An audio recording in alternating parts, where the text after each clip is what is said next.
क्या होता है IVF? 20% of couples are facing subfertility. Conceive करने में डिफिकल्टी है तो आईवीएफ आज के केस में मदद करता है। क्यों आईवीएफ की डिमांड इतनी ज़्यादा बढ़ रही है? अल्कोहल, स्मोकिंग, ड्रग्स, इन सब का इंटेक, हमारी lifestyle, junk food, I think all of this is contributing to difficulty in conception. कि आईवीएफ से ज़्यादातर ट्विंस होते हैं। आईवीएफ से कहा जाता है कि डिजाइनर बेबी भी हो सकते हैं। तो ऐसा कोई केस आया आपके पास? इंटरनेशनल कपल्स भी आते हैं जो कहते हैं कि हमको ट्रिपलेट या क्वाड्रुपलेट ही चाहिए। वो कहते हैं कि हमको 6-8 बच्चे करने हैं तो हम एक एक करके करेंगे तो बहुत मुश्किल हो जाएगा। अपना खुद का एग हो और एग डोनर के थ्रू एग लेना, क्या डिफरेंस होता है? अगर आपका एक सक्सेस रेट सिर्फ 15-20% होने वाला है क्योंकि आपके एग्स वीक हैं तो सक्सेस रेट सीधा 70-80% पे जाएगा। अगर कोई डोनर एग के बारे में सोच रहा है और खुद का कोई ऐसा बंदा नहीं है जो डोनर एग डोनेट कर सके, तो उसके बाद क्या है ऑप्शन? आईवीएफ ट्रीटमेंट इतना महंगा क्यों है? कौन सी एज में आपको अपने एग फ्रीज करवा लेनी चाहिए? फर्टिलिटी हमारा 32-33 पे डाउन होने लगता है। जो मेल है वो अपना मोबाइल फोन पॉकेट में रखते हैं तो उसकी वजह से भी इस पे इफेक्ट पड़ता है। मेरी नज़र में तो डेफिनेटली ये जो मोबाइल का एक्स्ट्रा यूजेज है, पॉकेट में रखने का है, एंड नॉट जस्ट दैट, कई बार लैपटॉप को हम लैप में बैठ के वर्क फ्रॉम होम से घंटों घंटों काम करते हैं, ये डेफिनेटली स्पर्म क्वालिटी को अफेक्ट करती है। स्ट्रेस किस लेवल पे इम्पैक्ट करता है आपकी इस चीज़ को? अगर आप 40+ हैं और अगर आप आईवीएफ की सोच रहे हैं तो अक्सर लोग ये कहते हैं कि बेबी में कुछ प्रॉब्लम हो सकती है, बेबी नॉर्मल नहीं होंगे। क्या ये सच है? अक्सर ये कहा जाता है कि बहुत पेनफुल भी है। क्या वाकई बहुत पेनफुल है? एक केस था सिद्धू मूसेवाला की मदर का, जो 58 ईयर्स में उन्होंने आईवीएफ प्लान किया। कितना रिस्की था वो। एक्टर तुषार कपूर ने सरोगेसी के थ्रू उनके बच्चे हुए। हाँ जी। तो वो इंडिया में अलाउड है? सिंगल पेरेंट सरोगेसी नहीं अलाउड है। अगर किसी महिला का अबॉर्शन हुआ है तो उसकी हेल्थ पे क्या इफेक्ट पड़ता है? नमस्कार, स्वागत है आपका द श्वेता शो में। आज के पॉडकास्ट में हम बात करेंगे आईवीएफ की।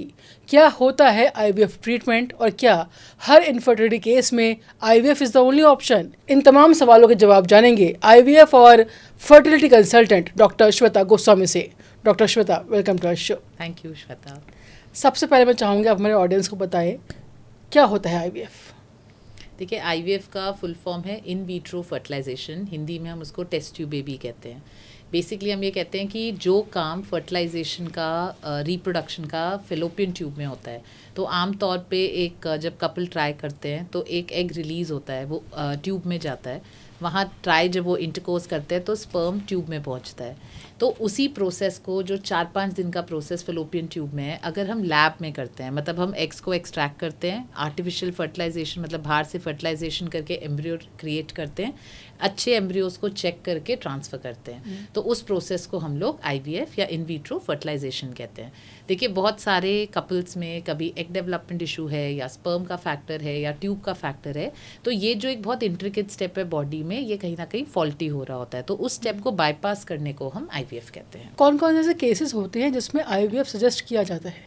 देखिए, so we have absolute indications and relative. Absolute मतलब हमको दिख रहा है कि इन कपल के लिए नेचुरल फर्टिलाइजेशन या नेचुरल प्रेगनेंसी डिफिकल्ट लग रही है। अब अगर एक महिला का ब्लॉक फिलोपियन ट्यूब्स हैं, जो पहला आईवीएफ लुइस ब्राउन भी हुई थी, उनकी मदर के ट्यूब्स ब्लॉक थे, तो कोई और तरीका ही नहीं था उनके कंसीव करने का, क्योंकि वो फिलोपियन ट्यूब्स नहीं खुल पा रही थी। दूसरा, आजकल जो एक एब्सोल्यूट इंडिकेशन है, मान लीजिए स्पर्म काउंट बहुत ही लो है, बिल्कुल ही हस्बैंड का जो स्पर्म काउंट है वो 0 to 10 मिलियन के बीच में है, तो कई बार अधिकतर केसेस में नेचुरल फर्टिलाइजेशन नहीं हो पाता। इसके अलावा बाकी सारे इंडिकेशंस रिलेटिव होते हैं। मतलब हम कहते हैं कोई भी कपल, अगर उनका कोई रीज़न भी ना हो, जिसको हम अनएक्सप्लेन इनफर्टिलिटी कहते हैं, बट 2 साल से वो ट्राई कर रहे हैं और फिर भी कंसीव नहीं हो रहा, क्योंकि आमतौर पे किसी भी कपल का 6 से 12 महीने में कंसेप्शन हो जाना चाहिए, तो हम कहते हैं फिर कभी कभी हो सकता है उनका एग डेवलपमेंट ठीक ना हो, एग ओवुलेशन ठीक ना हो, या स्पर्म फैक्टर लोअर साइड पे हो। कभी कभी महिलाओं में चॉकलेट सिस्ट होते हैं, जिसकी वजह से अगेन इंटरनल चीज़ें ठीक नहीं चल रही। कभी कभी स्पर्म फैक्टर होते हैं, कभी टोटली अनएक्सप्लेन्ड होता है, लॉन्ग स्टैंडिंग इनफर्टिलिटी होता है। इन सारे ही केसेस में तो अगर किसी को भी कंसीव करने में डिफ़िकल्टी है तो आईवीएफ आज के केस में मदद करता है।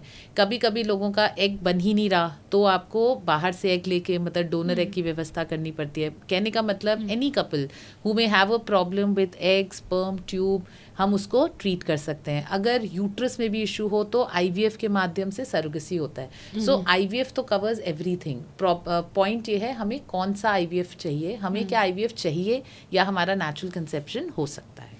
और ये डिसीजन कैसे होता है कि हमें आईवीएफ चाहिए या फिर हम नेचुरल में जाएं? मतलब क्या ऐसे सीन बनते हैं कि हम आईवीएफ और नेचुरल में?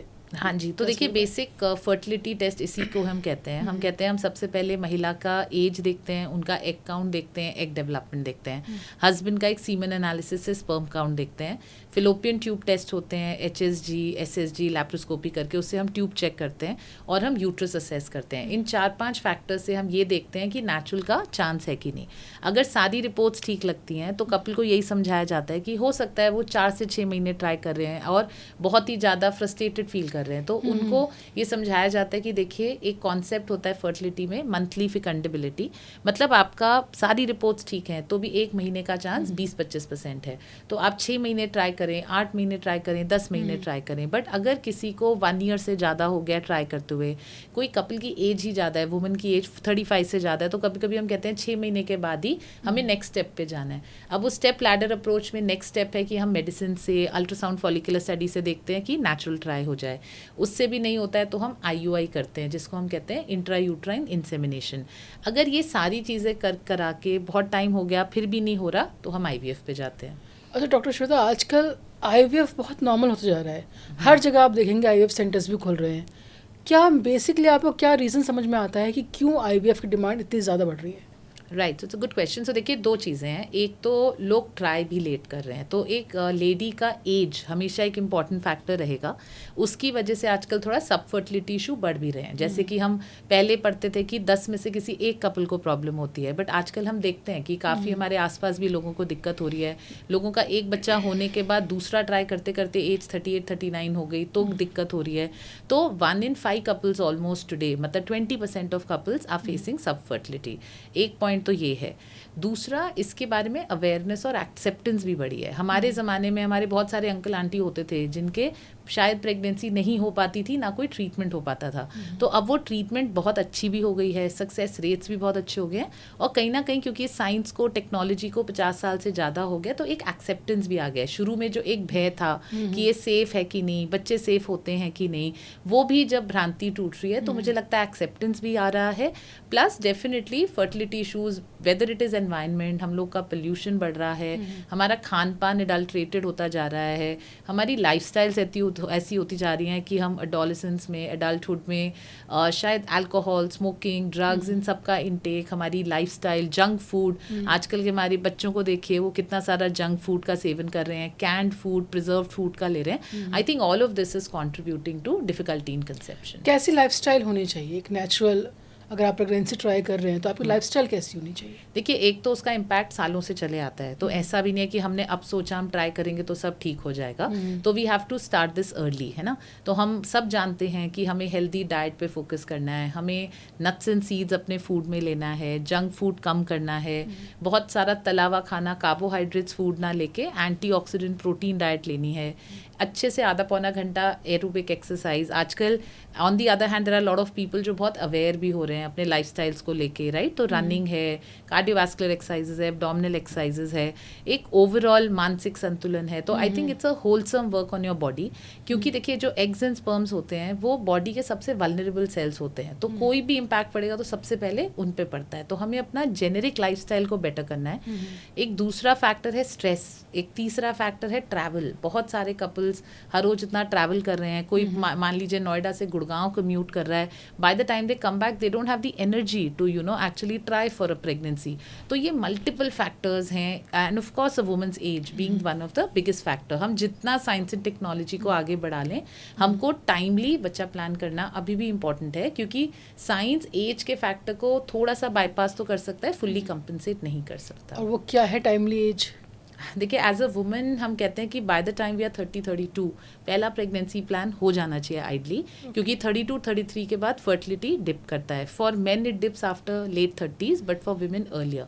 And Indian women per se में मेनोपॉज की एक टेंडेंसी जल्दी होती है। तो आजकल एक ये भी है जो मैं आपके दर्शकों को समझाना चाहूँगी कि हम बहुत सारा वेस्टर्न लिटरेचर गूगल पढ़ते हैं, तो वहाँ पे महिलाएं 44-45 पे भी कई बार फर्टाइल हैं, उनके मेनोपॉज भी 50-55 पे हो रहे हैं। Indian fertility starts to decline sharply after 30-32.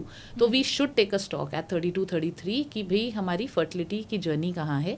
एक बहुत सिंपल ब्लड टेस्ट होता है AMH करके, जो मैं बोलूँगी कि हर लेडी को करना चाहिए, जिससे उन्हें ये पता हो कि हम आज की डेट में कितने फर्टाइल हैं. और सेम अगर मैं मेन की बात करूं तो उनकी क्या एज लिमिट होनी चाहिए? सो देखिए, फॉर मेन 40 के बाद थोड़ा sperm test, semen parameters deteriorate होने लगते हैं, बट फिर भी after 35-40 again men also have to take charge of their life. Smoking तो नहीं है, overall life styles. For men one of the biggest problems nowadays is gym supplements. तो बहुत सारे लोग बॉडी बिल्डिंग में तो लग जाते हैं और उनके जिम ट्रेनर्स अपने रिजल्ट प्रूव करने के लिए हम कई बार देखते हैं हॉर्मोन्स ऐड कर रहे हैं, right. So as long as you are taking very healthy protein, there is no problem. A lot of these people who are into body building are taking male steroid hormones. Now that will completely stop sperm production. तो वो सारी चीज़ें हमें ध्यान में रखनी है. Doctor, अगर हम नेचुरल कंसीव की सोच रहे हैं तो स्ट्रेस आपने कहा बहुत बड़ा फैक्टर में होता है. कैसे हम इस स्ट्रेस से बचें? मतलब स्ट्रेस किस लेवल पे इम्पैक्ट करता है आपकी इस चीज़ को? देखिए, ये एक अनमेजरेबल फैक्टर है, पर रिजल्ट में उसका क्या कौन कंसीव कर रहा है उस पर बहुत फ़र्क पड़ता है. एक तो साइकोलॉजिकल स्ट्रेस हमारे हार्मोन्स को डिसरप्ट करता है. तो सबसे पहले वो हमारी HPG एक्सिस हिला के हमारे हार्मोन्स डिसबैलेंस में, फॉर अ वुमन हो सकता है एग डेवलपमेंट खराब हो जाए, for a male factor husband या पार्टनर हमारे को दिखता है कि स्पर्म पैरामीटर उनके डिट्योरेट हो रहे हैं, राइट. सो एक तो स्ट्रेस हमारा हार्मोन्स को डेफिनेटली अफेक्ट करता है दोनों के, जिसकी वजह से अगेन स्पर्म प्रोडक्शन को वो हिट करता है. दूसरा, फॉर अ वुमन कभी कभी मिसकैरेज का रिस्क को वो बढ़ाता है. तीसरा, देखिए जब आप फर्टिलिटी ट्रीटमेंट स्टार्ट करते हैं, अब पहले एक तो आजकल हमारी करंट जनरेशन को सब कुछ चाहिए भी फटाफट, राइट. तो अगर आपको 2 से 4 महीने भी हो गए और कंसीव नहीं हो रहा, तो वो लोग इतने ज़्यादा स्ट्रेस्ड आउट हो जाते हैं कि वो स्ट्रेस ही उनका फाइनली फर्टिलिटी रिजल्ट को भी कहीं ना कहीं अफेक्ट करता है. एंड देखिए, it takes resilience, it takes patience to keep trying, क्योंकि ये एक ऐसी ट्रीटमेंट है जिसमें आप चाहे जितना कर लीजिए नेचुरल ट्रायल में, चांस हमारा 20-25% है. So to be able to keep that patience, to be able to keep that stress at bay. But हमारा वर्क स्ट्रेस भी है, वो भी कहीं ना कहीं इन चीज़ों को अफेक्ट करता है. आप जब ट्राई कर रहे हैं, आपका फर्टिलिटी विंडो चल रहा है, 10 तरीके की दिमाग में आपकी चीज़ें चल रही हैं, आपके ऊपर एक वर्क प्रेशर भी है, आपके ऊपर एक ट्रैवल का प्रेशर भी है, आपके ऊपर एक टाइमलाइन भी है, ऑलरेडी आप एज को लेके भी चिंतित हो रहे हैं. So there can be multiple levels of stress. Of course social pressure India में स्पेशली अधिकतर लोग विमेन के ऊपर ये असर आता है. शादी को 6 महीना साल होते हैं, लोग एक तो पर्सनल स्ट्रेस होता है, लोग आसपास देखते हैं कि भाई लोगों को आराम से कंसीव हो रहा है, हमें नहीं हो पा रहा, तो there must be something very wrong with मी.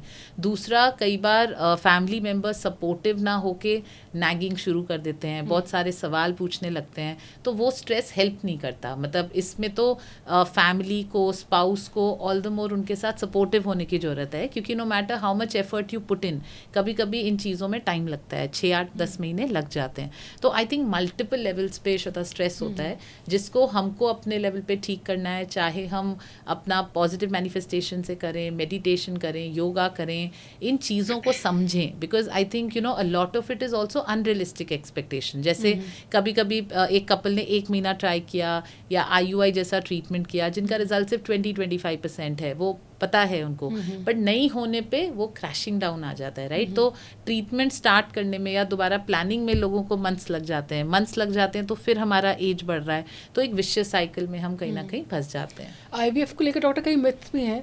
अगर आप 40+ हैं, ठीक है, और अगर आप IVF की सोच रहे हैं, तो अक्सर लोग ये कहते हैं कि बेबी में कुछ प्रॉब्लम हो सकती है, बेबी नॉर्मल नहीं होंगे. क्या ये सच है? तो देखिए Shweta, this is irrespective of IVF. मतलब हम सबको मालूम है कि यंग एज पे इजीली कंसीव होता है, एडवांस एज पे बढ़ता है. वो क्यों होता है? क्योंकि हमारी एग और स्पर्म हेल्थ ख़राब हो रही है, तो हमारा रिस्क ऑफ मिसकैरेज बढ़ रहा है, हमारा रिस्क ऑफ बेबीज एबनॉर्मैलिटी अगर 1% है तो 2% पे आ रहा है. ऐसा नहीं है कि 50% रिस्क है, बट येस हमारा स्टैटिस्टिकल रिस्क बढ़ रहा है. इफ़ एनीथिंग IVF एक्चुअली उसको कम करने में मदद करता है, क्योंकि IVF के प्रोसेस में हमको ये समझना है कि हम मल्टीपल एग्स लेते हैं इंजेक्शंस देके, मल्टीपल स्पर्म्स में से बेस्ट स्पर्म सिलेक्ट करते हैं, तो एक्चुअली एक एम्ब्रियो सिलेक्शन होता है जो नेचुरल कंसेप्शन में नहीं हो रहा होता। तो IVF at the age of 40 will actually bring down your chance of miscarriage and an abnormality, क्योंकि आप चेक कर सकते हो। आजकल टेक्नोलॉजी में PGTA भी है, हम उसको कहते हैं प्री इम्प्लांटेशन जेनेटिक टेस्टिंग, मतलब आप एम्ब्रियो ट्रांसफर करने से पहले चेक कर सकते हैं कि बच्चे में डाउन सिंड्रोम या कोई जेनेटिक इशू तो नहीं है। तो वो टेक्नोलॉजी है। तो अगर आपको IVF करना ही है तो एट द एज ऑफ 40 आप ये सारी चीज़ें भी कंसिडर करते हैं, बट एज की वजह से ओवरऑल रिस्क बढ़ता है। और अक्सर ये भी कहा जाता है कि IVF से ज़्यादातर ट्विंस होते हैं। तो ज़्यादातर तो नहीं, बट 20 to 30% चांस होता है। और ये कैसे? सो देखिए, एक तो जब हम नेचुरली ट्राई करते हैं तो 250-300 में से कोई एक का ट्विन होता है। IVF में क्या होता है, आपने बेस्ट एम्ब्रियो सिलेक्ट तो कर लिए, बट जो एक अगर आप एम्ब्रियो ट्रांसफ़र करते हैं तो उसमें भी रिजल्ट 35-40% होता है, तो that will become very frustrating. इसी वजह से IVF में टिपिकली हम 2 एम्ब्रियो ट्रांसफ़र करते हैं। जब हम 2 एम्ब्रियो ट्रांसफ़र करते हैं तो 80% महिलाओं में फिर भी एक ही बच्चा ठहरता है, बट हाँ एवरी 4th-5th में ट्विन होता है। तो क्या IVF से कहा जाता है कि डिज़ाइनर बेबी भी हो सकते हैं, मतलब आँख ऐसी हो नाक ऐसी हो, ये भी प्लान हो सकता है IVF के थ्रू? इतना अभी साइंस ने नहीं प्रगति की है, ना हमें वो एथिकल कंसर्न भी है, ना हमें उस पर जाना चाहिए।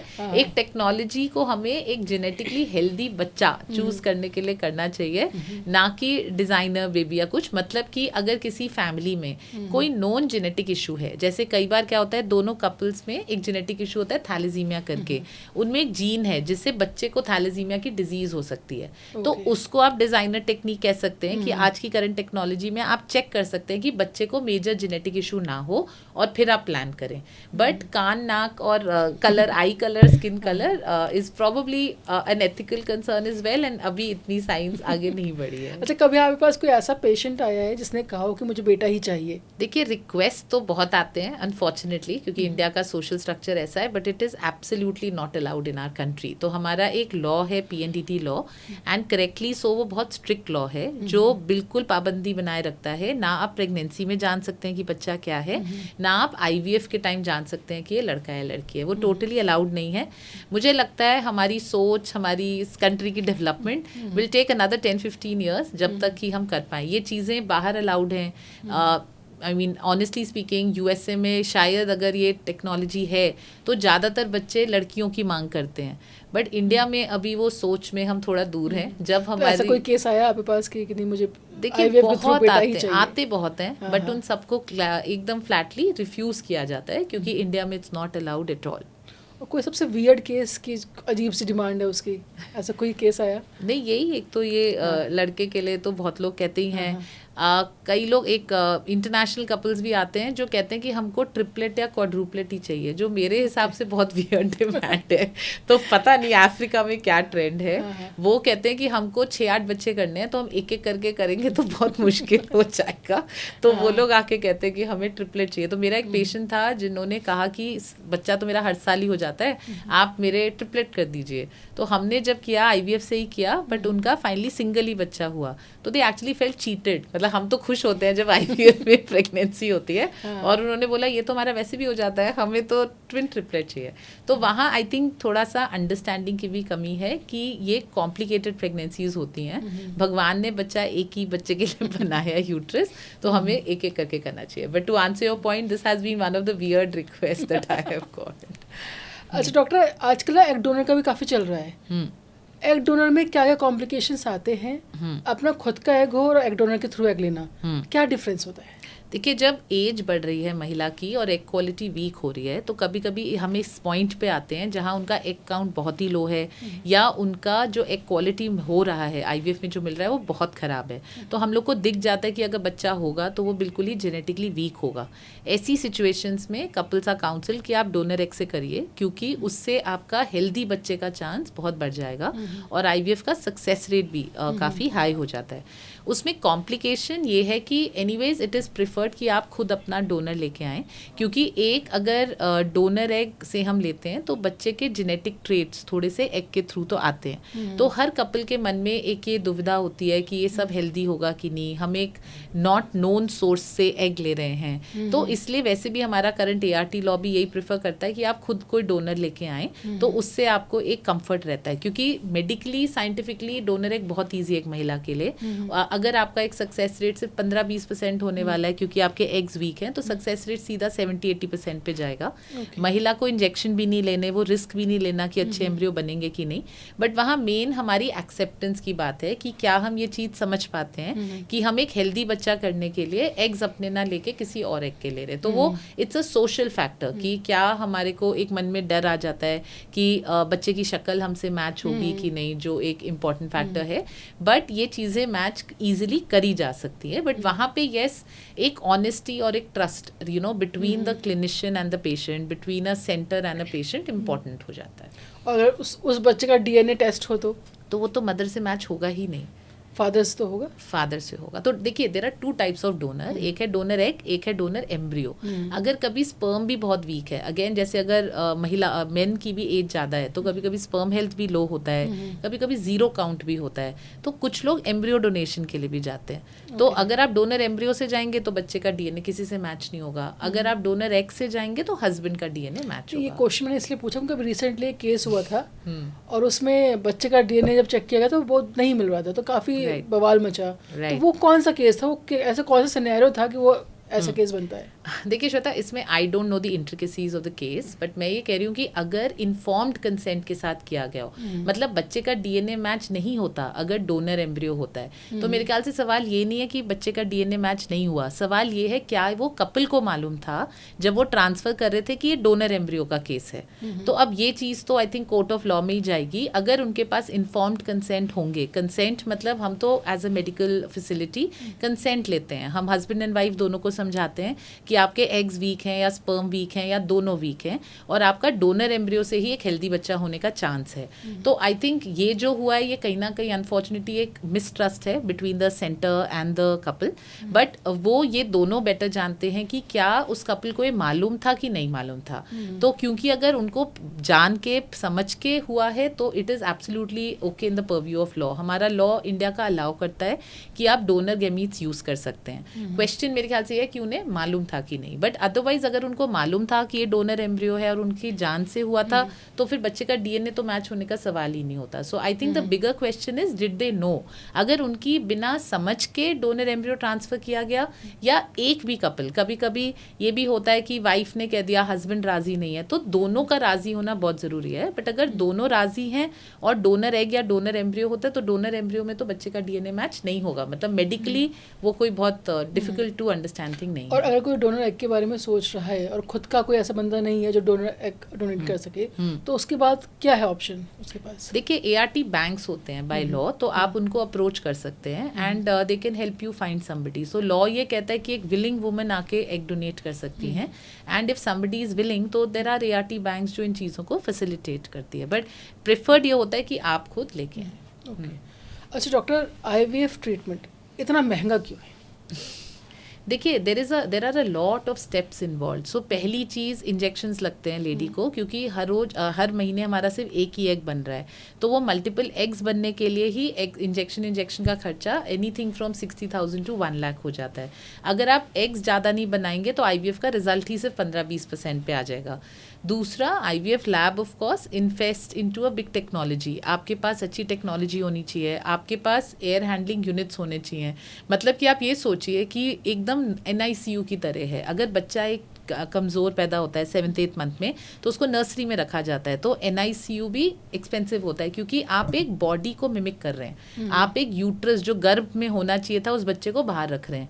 हमारे लिए भी वही है, हम 5 दिन तक बच्चे को नर्सरी की तरह पाल रहे हैं। तो उसके लिए आपको जो मीडिया है, जो इन्वायरमेंट है, जो इंक्यूबेटर है, बाहर चाहे जो भी पोल्यूशन लेवल या टेम्परेचर या ह्यूमिडिटी हो, बच्चे को वो टेम्परेचर एम्ब्रियो को मिलना चाहिए जो बॉडी के अंदर है। तो वो सब मेंटेन करने के लिए IVF लैब के खर्चे आते हैं, मीडिया एक्सपेंसिव होता है, इंजेक्शंस एक्सपेंसिव होता है, एंड ऑनेस्टली एक्सपेंसिव इंडिया में अनफॉर्चुनेटली हमें इसलिए भी ज़्यादा लगता है क्योंकि ये सब आउट ऑफ पॉकेट है, ना हमारी कोई इंश्योरेंस प्लान प्रोटेक्ट करती है, ना गवर्नमेंट स्पॉन्सर करती है। अब जैसे यूरोप है फॉर एग्जांपल, या यूएस है, वहाँ इंडिया से कॉस्ट वाइज 5 गुना कॉस्ट है। अगर हमारा आईवीएफ का कॉस्ट 2 लाख है तो उनका 10 लाख के ऊपर जाता है, पर वहाँ बहुत केसेस में इंश्योरेंस कवर करती है, यूरोप में बहुत केसेस में गवर्नमेंट स्पॉन्सर करती है। तो आईवीएफ टेक्नोलॉजी तो एक्सपेंसिव है, इंडिया में हमें कोई सपोर्ट नहीं है एज अ कपल। तो इंडिया में हमें सपोर्ट क्यों नहीं है? क्यों आईवीएफ ट्रीटमेंट है वो इंश्योरेंस में इंक्लूड नहीं होता?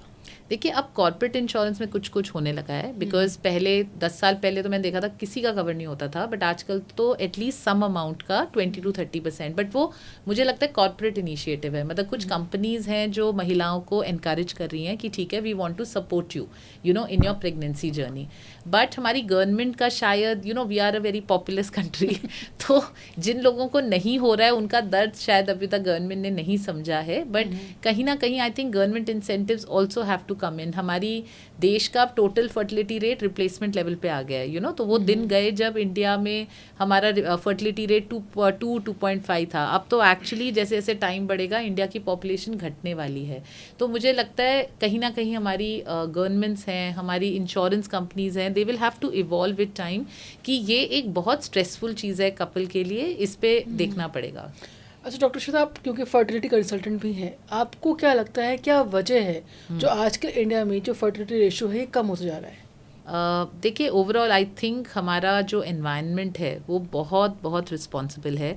हम ये रियलाइज़ नहीं कर रहे हैं कि हम जो खाना खा रहे हैं उस सब में एडल्ट्रेशन है, हम लोग जो खुद लाइफस्टाइल्स निभा रहे हैं वो ख़राब है। आप दिल्ली में ही देख लीजिए, हमारे AQI इतने हाई है, हमारा पोल्यूशन इतना हाई है, all of this is definitely having an impact on our gametes. Plus women are getting more empowered. हर कोई अब ऐसे ही नहीं है कि बस है ना शादी कर ले रहा है या बच्चा प्लानिंग कर रहा है। Women are becoming career oriented, they want to take their own time. तो ये दोनों का मिश्रण कहीं ना कहीं फर्टिलिटी को डेफिनेटली अफेक्ट कर रहा है। एक केस था सिद्धू मूसेवाला की मदर का, जो 58 ईयर्स में उन्होंने IVF प्लान किया। कितना रिस्की था वो? देखिए, हमारा लॉ तो अलाउ ही नहीं करता, so that is another controversial case. And she said बाद में कि वो कहीं बाहर से करके आई, क्योंकि इंडिया में इसी वजह से अगर एक महिला की उम्र 50 साल हो जाती है या एक हस्बैंड की उम्र 55 साल हो जाती है तो उन्हें IVF के लिए अलाउड नहीं किया जाता है, क्योंकि IVF में आप कंसीव तो करा सकते हैं डोनर एग या किसी भी माध्यम से, बट महिला के तब तक बॉडी के पैरामीटर्स है ना वीक हो चुके होते हैं। तो जब आप कंसीव करते हो तब हाई ब्लड प्रेशर का चांस, हाई शुगर होने का, डायबिटीज़ होने का चांस, ओवरऑल हार्ट पे लोड का चांस बढ़ जाता है। So I personally feel it's very risky for anybody beyond 50 trying to conceive. आपकी अपनी पर्सनल हेल्थ पे है वो ठीक है, अब वो सोशल सर्कमस्टांसेस ऐसे हो जाते हैं कि लेडीज़ कभी कभी इतनी ज़्यादा अपसेट हो चुकी होती हैं that they can't think their life beyond it, तो वो कोई भी रिस्क लेने को तैयार हैं। बट मेडिकली स्पीकिंग बियॉन्ड 50 इसीलिए इंडिया में अलाउड भी नहीं है, क्योंकि क्लियरली मेडिकल साइंस से कहती है कि वो रिस्की हो सकता है फॉर अ लेडी। सरोगेसी क्या है डॉक्टर? सरोगेसी देखिए इज़ दैट आप पेशेंट खुद ना कंसीव करके एक वूम हायर करता है एंड अपने ही एग एंड स्पर्म से एम्ब्रियो बना के वो फ्रीज कर देते हैं, बट ट्रांसफ़र आप लेडी में ना ट्रांसफ़र करके एक दूसरी महिला में ट्रांसफ़र करते हैं। अगेन वो काफ़ी हेवली रेगुलेटेड लॉ है हमारी कंट्री में, क्योंकि उसका भी लगने लगा कि शायद मिसयूज़ हो रहा है। तो उस वजह से इंडिया में सिर्फ जो पहले बच्चे के लिए ट्राई कर रहे हों और जिनका बहुत स्ट्रॉन्ग मेडिकल इंडिकेशन हो, जैसे अगर महिला में यूट्रस ही नहीं है या अनफॉर्चुनेटली हिस्टेक्टमी हो गया किसी कारण से, मेडिकल इंडिकेशन से, या उनको ऐसी बीमारी है मान लीजिए हार्ट की, किडनी की, जिससे बॉडी पे ओवरलोड होने से वही for a woman it may be dangerous to carry pregnancy, ऐसे केसेस में सरोगेसी अलाउ किया जाता है। एक्टर तुषार कपूर ने सरोगेसी के थ्रू उनके बच्चे हुए। हाँ जी। तो वो इंडिया में अलाउड है? उस समय था, पर अब सिंगल पेरेंट सरोगेसी नहीं अलाउड है। तो अब लॉ बहुत क्लियरली कहता है कि मैरिड कपल होना चाहिए, लीगल उनके पास पूरा मैरिज डॉक्यूमेंट होने चाहिए, 3 साल से मैरिज हुई होनी चाहिए, and as I said not just that, एक प्रॉपर मेडिकल इंडिकेशन होना चाहिए which proves beyond doubt that a lady can not conceive. अगर उनके बाकी इंडिकेशन ये भी है, मल्टीपल मिसकैरेजेस हो गए या मल्टीपल IVF फेलियर्स हो गए, ऐसे केसेस में गवर्नमेंट हमारी सरोगेसी के लिए अलाउ करती है, नॉट एवरीबडी। डॉक्टर श्वेता, आजकल ना एग फ्रीजिंग को लेकर बहुत ज़्यादा अवेयरनेस फैलाई जा रही है, कौन सी एज में आपको अपने एग फ्रीज करवा लेने चाहिए? देखिए अगेन जैसे मैंने कहा फर्टिलिटी हमारा 32-33 पे डाउन होने लगता है, तो करने को तो लोग 40-42 पे भी फ्रीज करते हैं एग्स, बट जो सबसे ऑप्टिमल टाइम है जब हमारा एग हेल्थ और एग नंबर अच्छा होता है वो लेस देन 35 होता है। अब करने को अगेन आप 21 के बाद भी एग फ्रीज कर सकते हैं, बट सोशली एंड प्रैक्टिकली 27-28 साल तक तो you are focusing on your career और यू आर होपफुल कि शायद आपको एक मेल पार्टनर मिल जाएगा। तो मुझे लगता है कि ये 25 से 35 का ब्रैकेट है जिसमें अगर आपको लगता है कि आप अभी ट्राई नहीं करना चाहते, आप अभी प्रेगनेंसी नहीं प्लान करना चाहते, बट अपने फर्टिलिटी को सिक्योर करना चाहते हैं, तो वो 10 बेस्ट ईयर्स हैं जब हमको एग फ्रीजिंग का सीरियस लेवल पे सोचना चाहिए। 35 to 40 हमें इंडिविजुअली अपने टेस्ट कराने चाहिए, हमें देखना चाहिए हमारा एग हेल्थ कैसा है, एंड करने को एज आई सेड आप एडवांस स्टेज पे भी कर सकते हो, बट आपको ये रियलिस्टिक होना है कि बहुत सारे एग्स फ्रीज करने पे हमारा रिजल्ट आता है, तो हम जितना जल्दी कर पाएँ वो बेटर है, but even freezing at 37-38 will be better than trying at 40, तो कर तो आप उसके बाद भी सकते हैं। और कितना एक्सपेंसिव प्रोसीजर है ये एग फ्रीजिंग?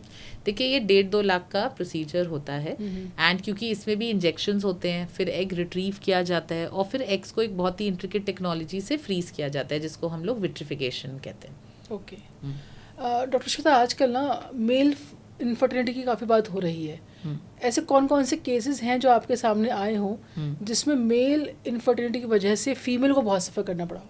देखिए इनफैक्ट ये तो अनकॉमन बिल्कुल भी नहीं है। हम कहते हैं कि अगर 10 लोग ट्राई कर रहे हैं और नहीं हो रहा है तो 3 केसेस में आप कहते हो कि शायद लेडी की कोई प्रॉब्लम आएगी, 3 में there is a male factor infertility and बाकी 4 में it is a combined factor.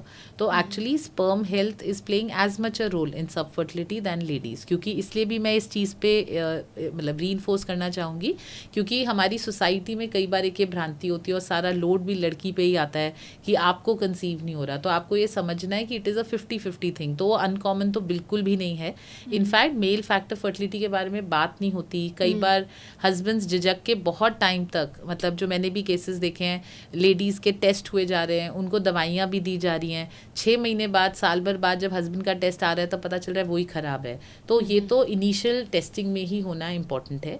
Sperm factor में 3 मेन पैरामीटर्स होते हैं, स्पर्म का काउंट कैसा है, मोटिलिटी कैसी है और क्वालिटी कैसी है। एंड क्वालिटी डिटोरिएशन तो बहुत ही कॉमन होता है क्योंकि हमारी लाइफस्टाइल्स ऐसी हो गई हैं। तो हस्बैंड्स में कई बार 0 काउंट भी होता है जिसको हम लोग एजोस्पर्मिया कहते हैं। तो एजोस्पर्मिया में या तो स्पर्म प्रोडक्शन ही नहीं हो रहा या कई बार ब्लॉकेज वगैरह इन्फेक्शन की वजह से हो गए होते हैं। तो भिन्न भिन्न प्रकार के हमको कॉजेज ऑफ मेल फर्टिलिटी देखने को मिलते हैं, but they are as common as female factors. अच्छा, एक बार किसी इंटरव्यू में मैंने ये भी सुना था कि अगर जो मेल है वो अपना मोबाइल फ़ोन पॉकेट में रखते हैं तो उसकी वजह से भी इस पे इफेक्ट पड़ता है। देखिए कई बार ये स्टडीज़ में ना, इनको हम कहते हैं साइंटिफिकली 10-10 साल लग जाएंगे before we are able to prove that point. तो there are lots of ongoing studies जो इफेक्ट ऑफ मोबाइल एंड उनके रेडिएशन या अल्ट्रासाउंड वेव से क्या इम्पैक्ट आ रहा है फर्टिलिटी पे देख रहे हैं। But scientifically it make sense, क्योंकि हम कहते हैं कि वो जो रेडिएशन है और वैसे भी वहाँ पे मान लीजिए फ़ोन से वो गर्म भी हो रहा है, वहाँ पे ठंडा होना बहुत ज़रूरी है। तो मेरी नज़र में तो डेफिनेटली ये जो मोबाइल का एक्स्ट्रा यूजेज है, पॉकेट में रखने का है, एंड नॉट जस्ट दैट, कई बार लैपटॉप को हम लैब में बैठ के वर्क फ्रॉम होम से घंटों घंटों काम करते हैं, तो वो लैपटॉप हमेशा टेबल पे रखना चाहिए, बिकॉज ये सारी जो हीट है, जो सारी रेडिएशन है, ये डेफिनेटली स्पर्म क्वालिटी को अफेक्ट करती है। अल्कोहल कितना मैटर करता है इसके लिए? देखिए overall all lifestyle factors, smoking and drugs तो are very bad, they kind of kill sperms. मतलब अगर कोई चेन स्मोकर है तो हमें बिना टेस्ट करे मालूम होता है कि जनरली तो उनका स्पर्म काउंट खराब ही आएगा। Alcohol in very occasional quantities is okay, but किसी भी चीज़ की अति ख़राब है। तो अगर कोई हफ्ते में 3-4 बार से ज़्यादा अल्कोहल यूसेज ले रहे हैं, specially 60 to 90 ml per day से ज़्यादा, तो that will definitely impact sperm health. बहुत ही occasional use can still be okay. अगर कोई कपल IVF ट्रीटमेंट प्लान कर रहा है तो उसे क्या क्या चीज़ें ध्यान में रखनी चाहिए बिफोर प्लानिंग? देखिए तो सबसे पहले है टेस्टिंग, जिससे कि आपको रियलिज्म होना चाहिए कि हमारा चांस कितना है। दूसरा, IVF इज़ अ प्रोसीजर जो बेस्ट ऑफ केसेस में 70-80% चांस तक दे सकता है, तो उसका हमें प्लानिंग करना चाहिए। IVF बहुत सारी चीज़ों को बाईपास कर देगा जो बॉडी में दिक्कत कर रही हो, बट जैसे मैंने कहा एग काउंट, एग हेल्थ और sperm health is at the root basic center of even a good IVF result. तो हर कपल को ऑनेस्टली एक डेढ़ महीना पहले उसके लिए वर्क करना चाहिए। उनको अपने अच्छे से डाइट पे फोकस करना चाहिए, मेडिकेशंस आती हैं egg health sperm health improve करने के लिए, वो लेनी चाहिए, अच्छे से एक्सरसाइज लेना चाहिए, अपने माइंड को काम करना चाहिए। वही स्ट्रेस का फैक्टर कि अगर आप बहुत स्ट्रेस्ड आउट होंगे तो इतना बड़ा प्रोसीजर मेंटली आपको और ज़्यादा हेवॉक क्रिएट करेगा। तो वो अपने मेंटल संतुलन को समाये रखना, एक रियलिज्म लाना कि कोई भी डॉक्टर, कोई भी टेक्नोलॉजी गारंटी नहीं दे सकता कि इससे बच्चा हो जाएगा, but at the same time कितने ही लोग हैं जो 10-10 साल से ट्राई कर रहे हैं और नहीं हो रहा, और IVF की एक ही साइकिल में हो जाता है। तो हमें उस टेक्नोलॉजी का लाभ भी समझना है, हमें उसका रिजल्ट भी समझना है, because a lot of women come to me and say कि अब अगर इसमें नहीं होगा तो that is going to be the end of life. So I tell them नहीं, फिर आप IVF मत करिए, राइट? क्योंकि कोई भी 80% से ऊपर तो आपको कंफर्म ही नहीं कर सकता कि रिजल्ट आएगा। तो जब तक आप उस 20% को एक्सेप्ट नहीं करेंगे तब तक आप इतना बड़ा प्रोसीजर इमोशनली मेंटली नहीं ले पाएंगे। So I think the mental readiness of accepting the technology with its advantages but with its realism की ये इतना चांस है, वो भी समझना बहुत जरूरी है। 100% रिजल्ट नहीं है, 80% रिजल्ट है। 20% अभी भी भगवान जी ने अपने हाथ में ले रखा है कि डिसाइड तो हम ही करेंगे, बट 80% इज ऑल्सो ग्रेट। मैं वही कह रही हूँ श्वेता कि लोग सालों साल ट्राई कर रहे हैं और एक ही बार में एक महीने में हो जाता है। हमें उस पार्ट को देखना है, but yes not everybody will conceive, कुछ को दोबारा ट्राई करना पड़ेगा।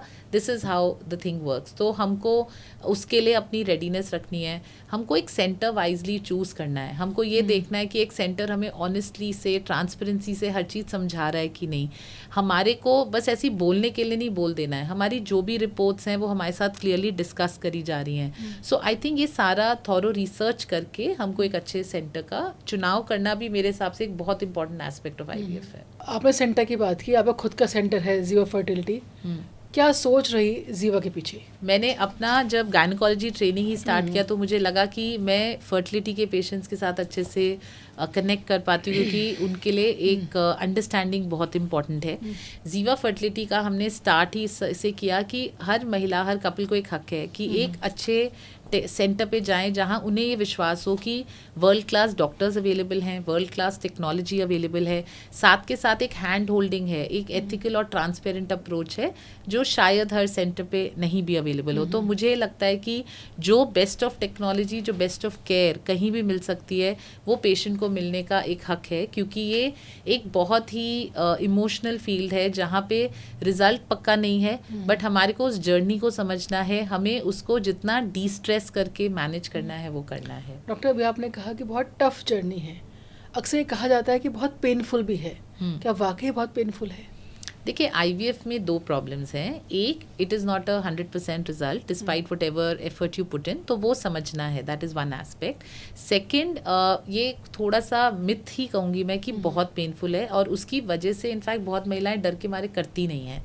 जो एक चीज़ अभी भी थोड़ी डिस्कम्फर्ट है IVF में वो ये है कि आपको इंजेक्शंस 10-12 दिन लेने हैं, क्योंकि मल्टीपल एग्स हमको चाहिए, तभी हम अच्छे रिजल्ट दे पाएंगे। तो उस वजह से जो एक आपको इंजेक्शंस हैं, चाहे वो इंसुलिन शॉट की तरह सबसे पतले इंजेक्शन हो, बट इंजेक्शन लेने का कष्ट है। जो एग रिट्रीवल प्रोसेस होता है वो माइल्ड एनेस्थीसिया में होता है, तो महिलाएं जब हो जाता है धंधे से, अच्छा ये तो ठीक ही था। बाद में जब एम्ब्रियो ट्रांसफ़र या इम्प्लांटेशन होता है वो तो बहुत ही सिंपल प्रोसीजर होता है, बिना एनेस्थीसिया के होता है। तो IVF का process is a journey, it takes time, it takes a little effort, it takes some injections. तो इंजेक्शंस का कष्ट is the pain that is ascribed to IVF, per se it is not a very painful procedure. और mood swings कितने होते हैं इसमें? Temporarily थोड़ा थोड़ा सब कुछ होगा। आप ये सोचिए कि अगर हमारा एक एग की जगह एक महीने में 10-12 एग्स बन रहे हैं तो हमारे hormones definitely go for a toss.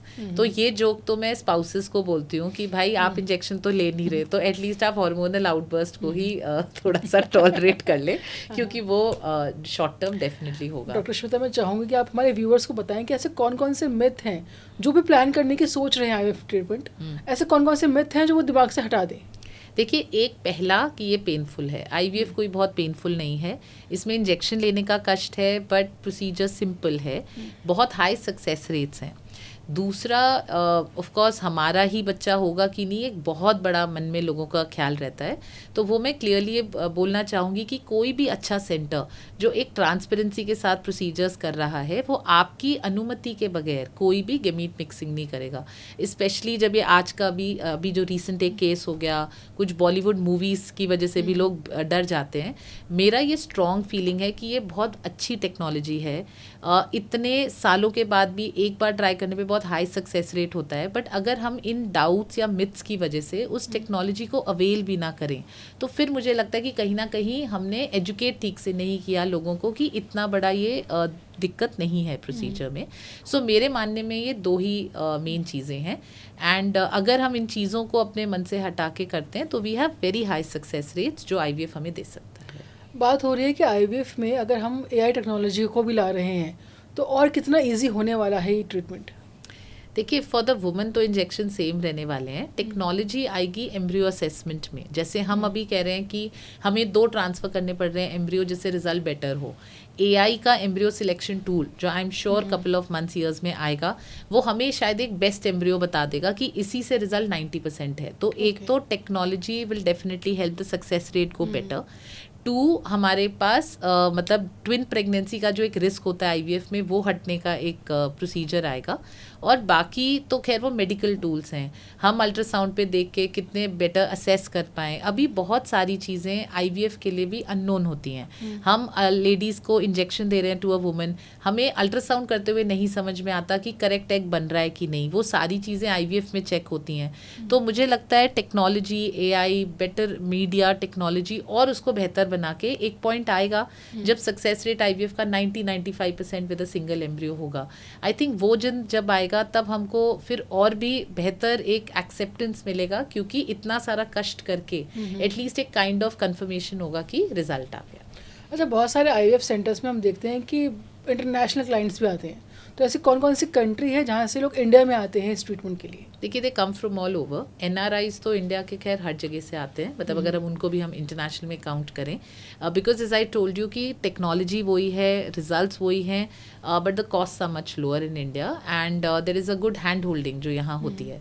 Apart from that, in terms of medical tourism, Africa से बहुत लोग आते हैं इंडिया में, मिडल ईस्ट से आते हैं, पहले अफ़गानिस्तान वगैरह से भी आते थे, मॉरिशस से आते हैं, CIS कंट्रीज़ लाइक यूक्रेन वगैरह से आते हैं, और हमारे जो पप्पा न्यू गिनी और कैरिबियन आइलैंड्स हैं, वहाँ से भी बहुत सारे पेशेंट्स। तो patients come from all over, क्योंकि ये एक कंफर्ट है लोगों में कि हमें कम कॉस्ट में वही टेक्नोलॉजी और वही रिजल्ट हो जाएंगे। फिर तो वो चाहते हैं, हमें समझाना पड़ता है कि नहीं चाहिए। अगर किसी महिला का अबॉर्शन हुआ है तो उसकी हेल्थ पे क्या इफेक्ट पड़ता है?